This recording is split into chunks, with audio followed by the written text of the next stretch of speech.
And one of the great things about human species is that we have this remarkable organ, the brain. La tête dans le cerveau. Biologie, cervelle, synapses, neurosciences, physique. The human brain really is the most unique gift of our species. Avec Christophe Rodeau. L'appréciation d'une odeur pourrait être différente en fonction de la période de l'année. La tête dans le cerveau.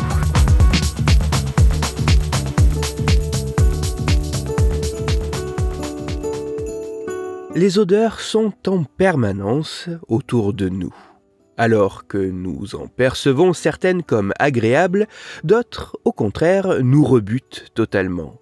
Ce qui fait que nous apprécions certaines odeurs et moins d'autres semble dépendre d'un subtil mélange entre une influence génétique, fruit de notre hérédité, et une appropriation modelée par nos expériences vécues au sein de notre environnement.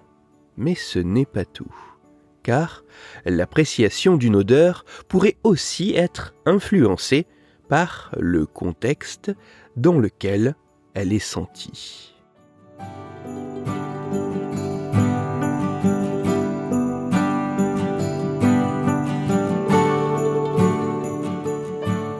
L'appréciation que nous avons d'une odeur fluctue-t-elle en fonction du moment de l'année ?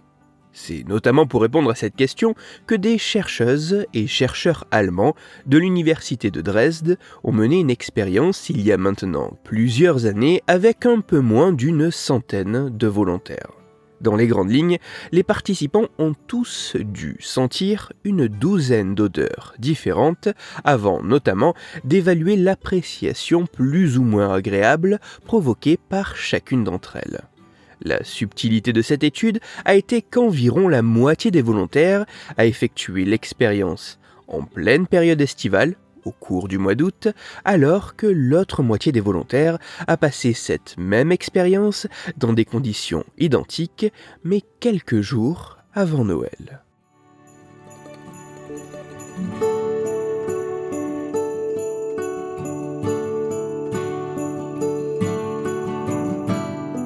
De manière assez intéressante, les résultats de cette étude montrent que l'appréciation de certaines odeurs pourrait fluctuer au cours de l'année.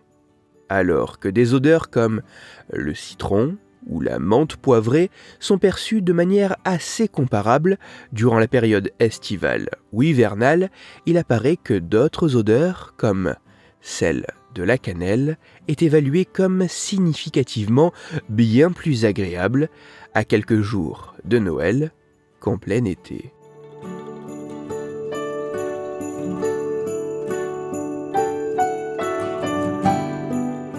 S'il demeure difficile d'identifier l'origine précise de ces différences, il semble apparaître que l'appréciation des odeurs pourrait être influencée par la période de l'année où nous les sentons.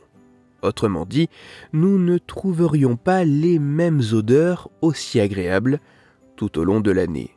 Ce serait notamment le cas pour l'odeur de cannelle qui semble bien plus plaisante à quelques jours de Noël.